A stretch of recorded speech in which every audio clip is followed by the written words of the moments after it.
Hey, what's going on, guys, and welcome back. So today we're going to be looking at the Skyclimbers Kickstarter that just launched yesterday at the time that you'll be watching this video, today for me. As of right now, it's 9:30 p.m. EST, roughly 12 hours after the Kickstarter had launched, just under 12 hours, and it's currently raised 26,000 out of the 31,000 goal. Now that's Canadian. If we flip over to US numbers, that's 21,085. So it's going to be funded by the end of the day. By midnight, I'm assuming it'll be funded. With that said, we're going to go through the entire Kickstarter campaign as usual. This is for those of you who like your content given to you in an audible format. Yes, you can go read this Kickstarter yourself. If you would like to do that, you're more than welcome to. But if you do want me to read it for you and sort of give my thoughts and stuff like that, that's cool too. We also have the Kickstarter trailer here as well, which we're going to play first. And this is the first time I've actually watched it. I've saved watching this for this video, so I'm going to be reacting to it. Anyway, let's jump in.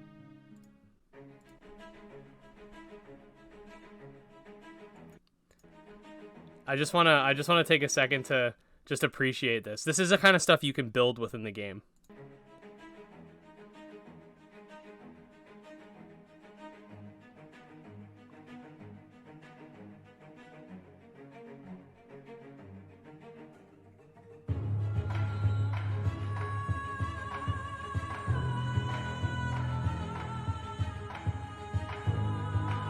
Yeah, so the Build Your Kingdom gives you an idea of the scope of what you can make. So you start out with a small cabin, and then you kind of build on top of it. Very cool. I haven't really played much building games, to be honest, so I'm not sure how deep into that mechanic I'll go, but we'll keep watching, because there's definitely the parts of the game that I will go quite deep in when I play.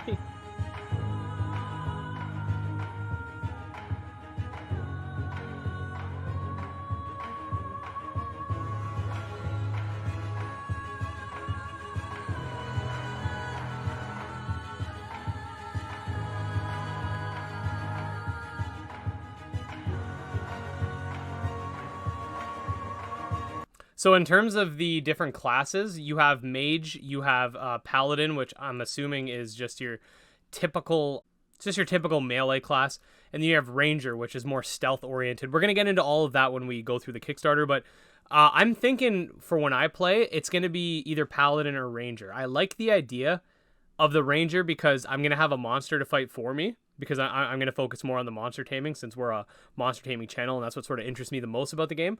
But I'm thinking Ranger might be good because I can send my monster to go fight, and then I could attack from a distance. A Paladin seems like it would end up being more of like a tank class. Like you'd build yourself in such a way so that you can sort of deal heavy damage and then take some damage. But the Ranger is more you're frail and you kind of fight from a distance. So either that, I'm personally, I never generally go with the mage classes in games. Like, I play a lot of Dark Souls. I've never actually played as a mage. That's mostly just my personal style. I'd rather like deal with the more simple classes like melee or, you know, using a bow. Mage tends to have a lot more, I guess, complexity behind it. And I just like to either hack and slash or just start shooting off my bow. So we'll probably end up going with Ranger. We'll see. Anyway. Yeah, so if you didn't already know, Evolution is going to be in the game. Justin mentioned in our interview that there's going to be 300 different monsters, so definitely good considering the fact that the game is 3D. You know, generally the more further into the sort of graphical capabilities of different games you get, so you start with like pixel art and stuff like that, those can generally have more monsters because it's a lot easier to deal with pixel art than it is to deal with models. But so generally games with models, we tend to see less monsters. This is not the case with this game. Actually, Skyclimber is going to have more monsters in a lot of the pixel art games, so that's exciting.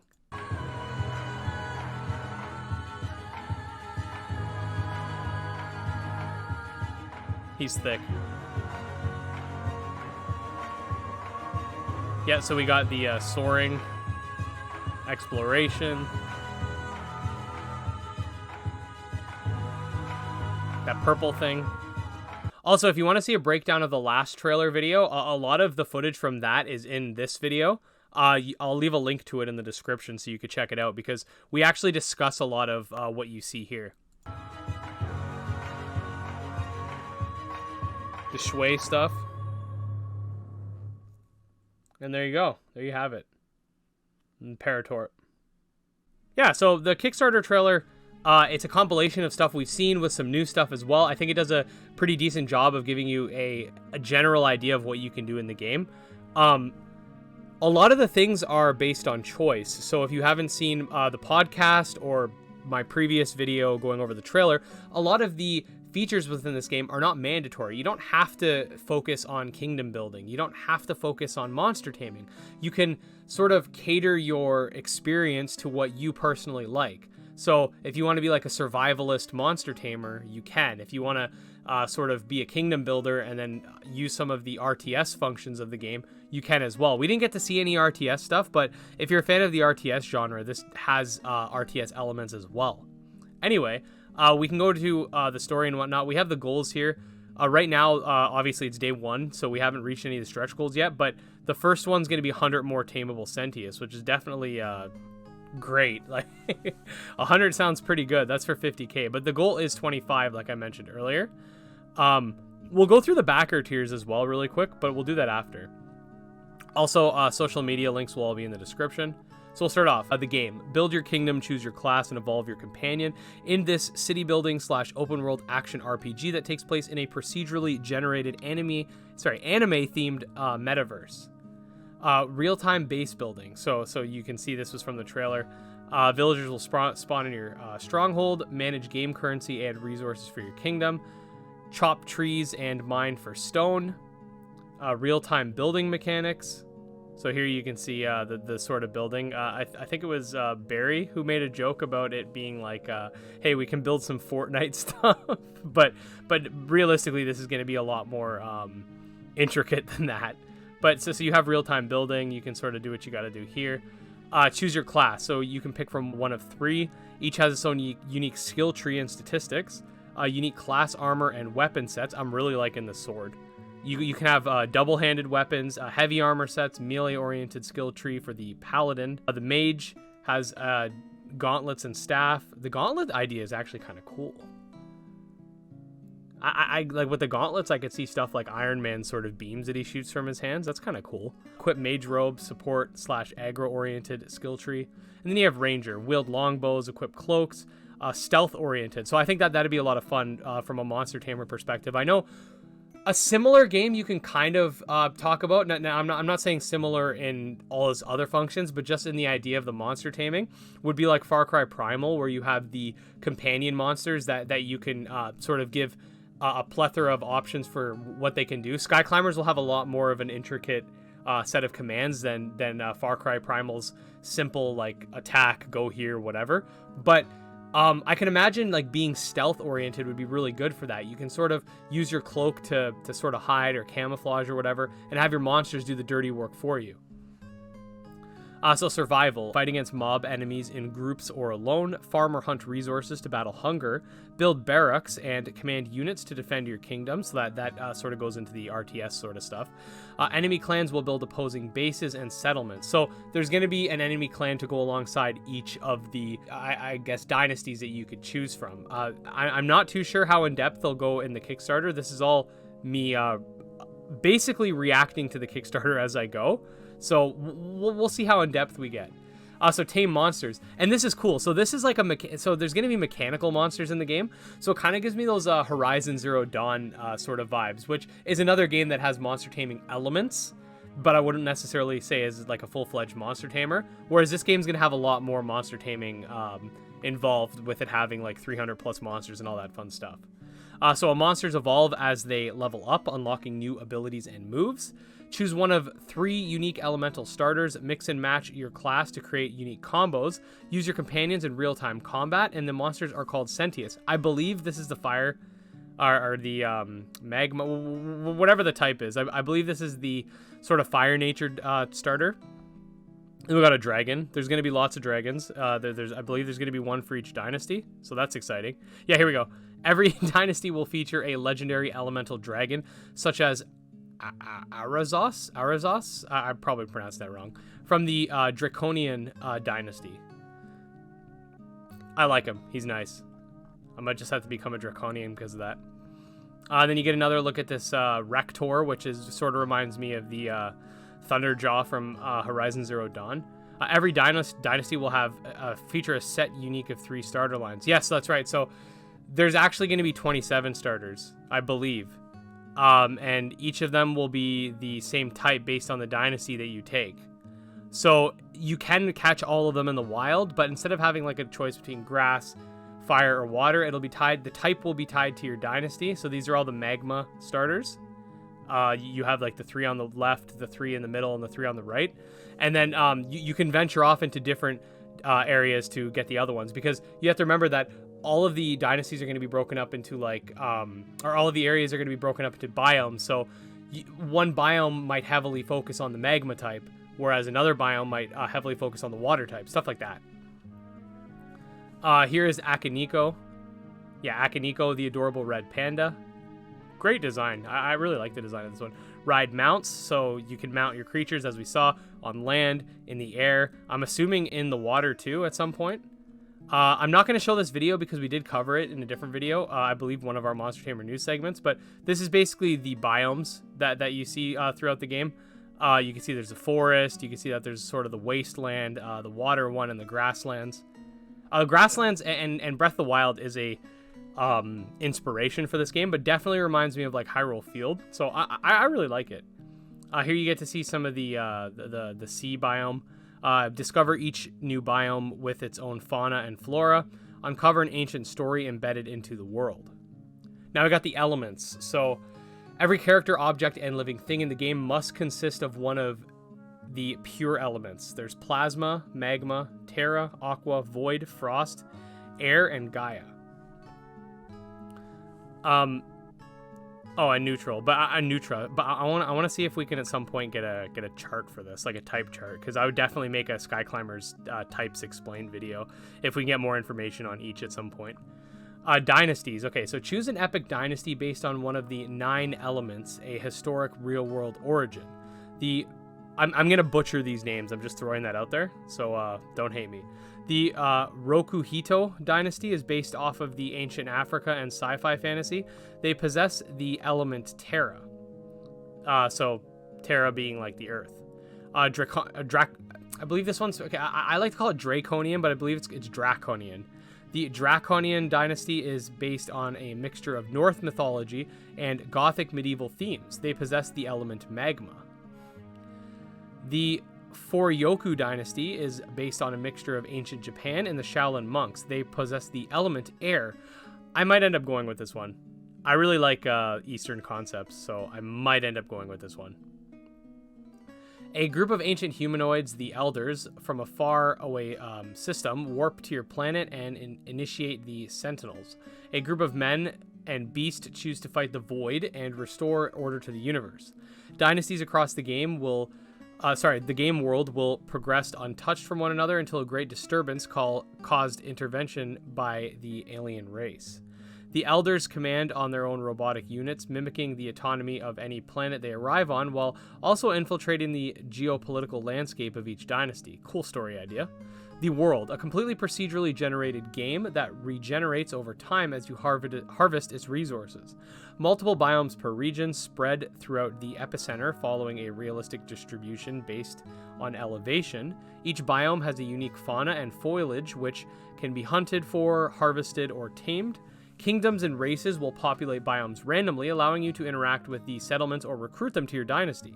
Shoi landmarks, I called them Shui earlier. Shoi are I believe are the good guy aliens. So there's going to be like bad guy aliens being the Void, and the Shoi are going to be the good guy aliens. Landmarks such as Terminus, access points, and relics populate the map as well, providing you will points for your skill tree along with new fast travel locations. So sort of that coupled with the what I mentioned in the trailer video that I did, which if you haven't checked out, like I said, you can, that coupled with the sort of aesthetic and blue glow that the Shoi technology seems to have, makes me think that they're the good guys. Anyway, combat. Bring your companions with you to real-time combat scenarios. Each class features a unique skill tree, providing different playstyle options. All 3 starter companions have unique skill trees as well, so you can mix and match your class based on your companion. Emergent game play systems can be used in combat, burn enemies with the grass, attract lightning, or use a boulder to your advantage. So that's basically, in a nutshell, advanced environment interactions. Something that we've seen in the past with Kindred Fates, reaching that in a sort of stretch goal. Multiplayer. So this was one thing I saw people asking about in the podcast. Yes, there is multiplayer. At launch, we plan to have co-op functionality so you can share your world with other players and play through the survival/base building game loop with or without them. Keep your character persistent no matter what you do. Take your class and companion with you to co-op matches, PvP, or even multiplayer ranked matches. So for those of you with the competitive sort of drive, there you go. And this goes on about a little bit about Paratorp. I am going to let you guys read that for yourself. Same with like the risks and challenges and stuff like that. I'm more interested in the core gameplay stuff rather than the background information. Generally, it's all pretty generic. Like, of course, there's going to be risks.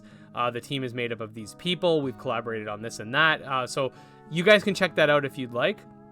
Same goes for like the environmental commitments and all that. We're going to jump into the backer goals.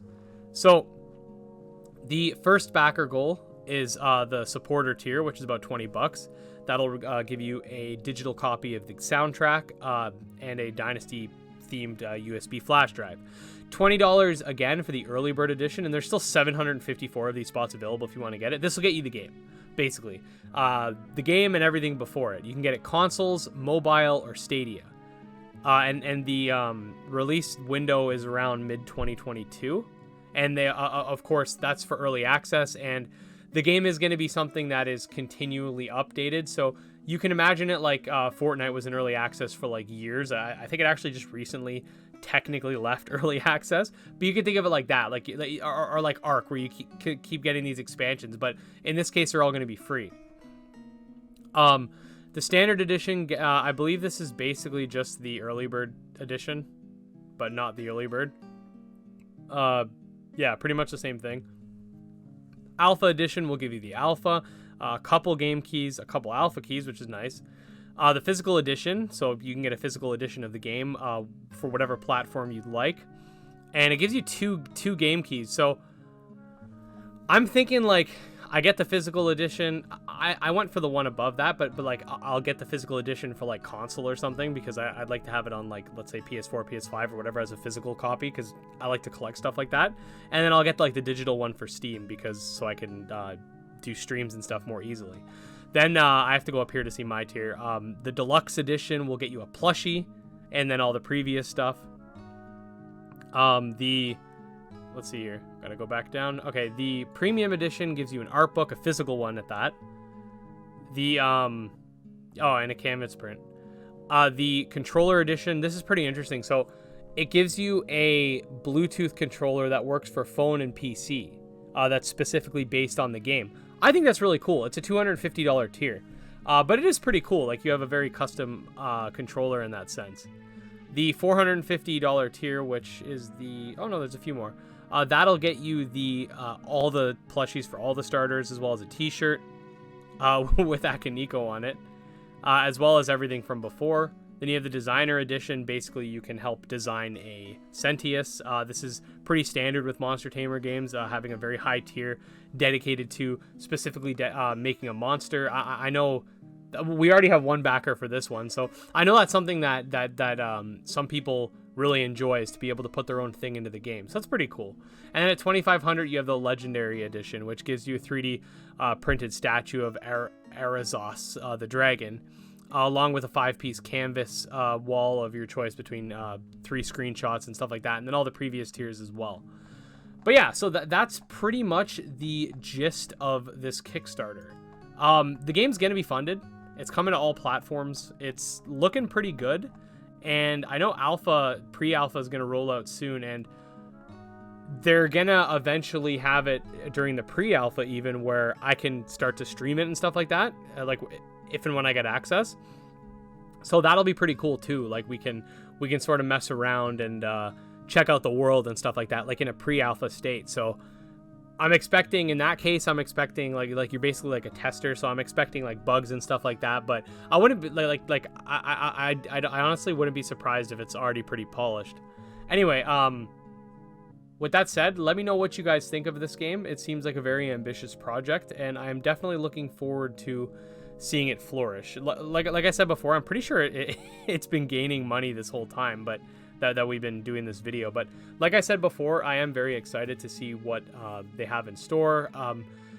I'm hoping we see more information regarding the game, like on a very steady basis. We have been leading up to the Kickstarter, so I'm assuming that's going to continue.